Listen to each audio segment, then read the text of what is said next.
Imagine évoluer dans un environnement de travail où tu disposes d'un côté d'un outil puissant de gestion des données, il s'agit de DataIQ dans notre cas, de l'autre d'un outil puissant et indétrônable dans le cadre du versionning de projet, tu l'aurais deviné, il s'agit de Git. Du coup, tu pourrais te poser la question à savoir comment créer une connexion entre tes deux outils afin de pouvoir travailler proprement et convenablement et suivre les versions de tes projets. Bonjour et bienvenue dans les 45 daily dédiés à DataIQ DSS. Dans le daily de ce matin, nous allons te montrer comment créer cette synergie entre ton référentiel Git et ton environnement de travail DataIQ, en l'occurrence le design node de DataIQ. Tu verras que ce n'est pas compliqué à mettre en place dès lors qu'on dispose de bonnes authentifications du côté de Git, mais aussi de celui de DataIQ. Donc, pour se connecter à son référentiel Git privé depuis DataIQ, on va préalablement s'authentifier auprès du Git en question et générer une clé SSH. C'est l'une des premières choses à faire. Il faut disposer d'une clé SSH pour que ça puisse fonctionner au minimum dans DataIQ.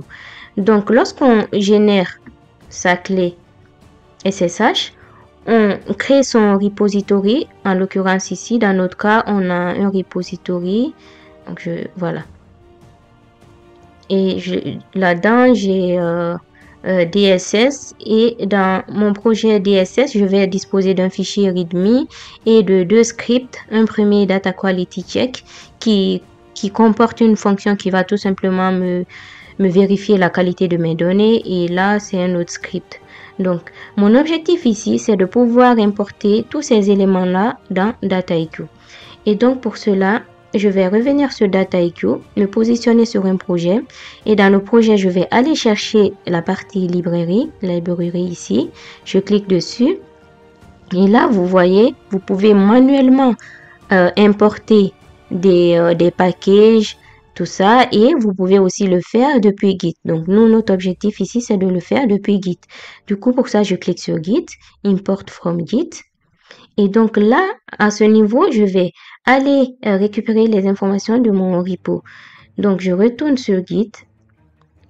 Donc, il y a plusieurs façons de le faire. Soit on peut, lorsqu'on a généré sa clé SSH, on peut l'utiliser ou on peut aussi utiliser le HTTPS. Donc, moi, dans un premier temps, je vais utiliser le HTTPS. Donc, je le copie tout simplement. Je reviens sur mon Git. Je vais le coller. Et là, je lance la petite moulinette. Donc là, tout semble s'être bien passé. Je vais aller choisir la branche qui m'intéresse. Dans notre cas, on a pour l'instant une seule branche, on n'a que la branche main. Mais si jamais on avait d'autres branches, par exemple une branche develop, on l'aurait ici et en ce moment-là, on aurait le choix entre les différentes branches. Donc je choisis ma branche main. Ici, en fait, ça nous dit d'indiquer le chemin du repo. Donc moi, je vais le laisser vide, ça m'intéresse pas trop. Par contre, là, on me dit d'indiquer le chemin cible dans lequel je veux déposer, par exemple, mon repo, mon référentiel Git. Donc pour ça, je vais lui donner le chemin suivant. Je vais lui dire d'aller me le mettre dans Python ici parce que j'ai R et Python comme vous l'avez vu. Donc moi, je veux le stocker dans Python. Donc je donne le chemin et je lui donne aussi un petit nom à mon package qui va arriver. Je vais l'appeler par exemple Data Quality. Comme ça. Et je clique sur Save and Retrieve. Donc voilà, tout semble s'être très bien passé. Je clique sur OK et maintenant je vais aller vérifier que tout s'est bien passé. Et pour ça, puisque j'ai ajouté comme chemin Python, donc je vais aller dans Python.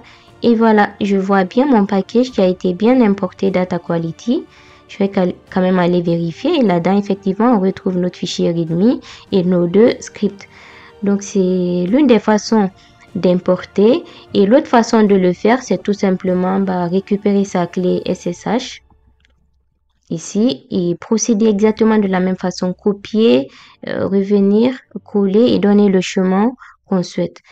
Donc voilà, c'est la fin de cette vidéo. Vous avez vu, ça a été très facile de connecter Git à DataIQ lorsque les configurations sont bien faites des deux côtés.